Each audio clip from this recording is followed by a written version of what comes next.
UKhuzani onokubiza uMthandeni ngembongolo. Lokho kulandela ukuthi kubonakale uMthandeni eshutheni noMcebo ozikode. Mhlawumbe umuntu akaqala abingelele kuphi nakuphi afunye khona lo mbuso njengamanje. Okubingelelayo uyena uMathindi Wacebisa Intombi zomqamela amehlaka abanye baqamela imali towards. Ngana kwethu ungabe usukulahula ukuqala ulancothi wenze ukulungela upress subscribe button share uphinde comment wenze sure ukuthi uyalike ukuze njalo mase kufaka amavidiyo kube wena oqala uthola notification. Yengane zakwethu inkulu indaba laphana ku social media njengoba uKhuzani ekhephe izinsimbi ezitrendayo laphana ke ebedlala okokuqala ngqa laphana kwempocozelo kuba ke eseqhubeka imicimbi esedlala zona.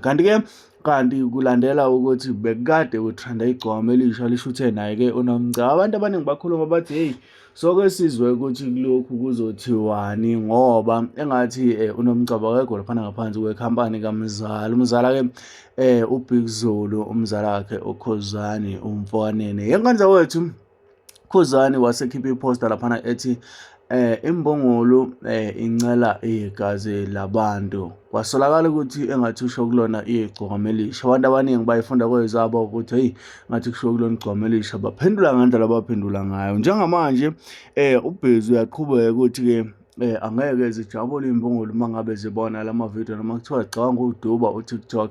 Shuthi imbongolo kahle kahle ama-Red Nation. Mina ke ngokwami noma ngokundlela engibona ngawo bengafanele uKhuzani abize uMthandeni igcwama elisha ngembongolo ngoba ke uKhuzani ingxenye yengoma awine ngazo noma ke ebekuyizona beyihlabahlosile ingo besuke featurishile isikakhulukazi befeaturisha uLuve noma ke uSiphesihle Zulu Dludla.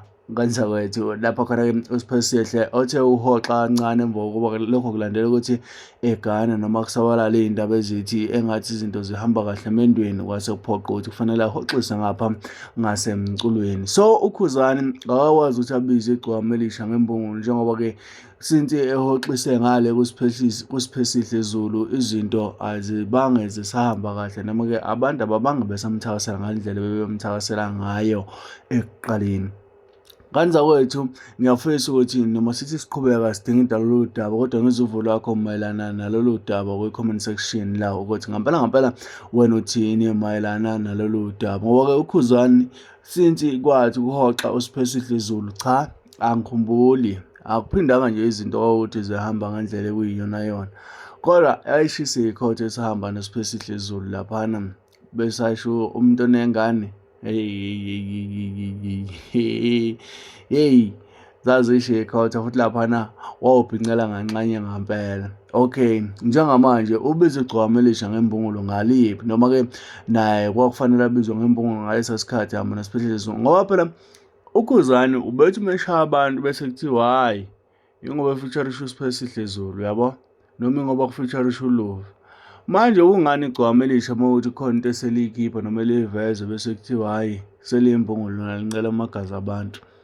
Shuthi naye akavumi ukuthi kuke waba imbongolo. Angathi ngoba manje engasafeaturisha uSiphesihle Zulu bese kuba ukuthi yena akaseyona imbongolo. Shuthi naye akavumi ukuthi kuke waba imbongolo wancela amagazi abantu. So wazi ke mhlambe noma ukunderstanda lento ayenzayo noma ke azama ukubiza ngayo igcwama elisha. Khumbula ngithatha lona iside kodwa ke ngizama ukuqondisa isimo esithi ukuceza kancane ngoba ke ukwaposta ngisho yona ke ivideo kaKing Zoso uZoso ngicabanga ukuthi ulenzile iqiniso lapha noma edansela ama-sound amabili igcwama elisha wayilingisa ngendlela ebekulingiswa ngayo nekaMkhuzani njengoba ke eyilingisile ngendlela ebilingiswa ngayo kodwa ke wasethi uKhuzani mepost uZoso wathi izofonela imbongolo phela ayimfuni kabi umuntu osebenzisa le sound. Ngala kwethu angazuvula khona lapha kwi-comment section ukuthi ngempela uKhuzani naye kufanele ngabe kuthiwa uyimbongolo njengoba wake wasebenzisa abantu ey'ngomeni ey'mbili ezihlabahlosile noma ke ey'gcine ey'hlukanisa unyaka.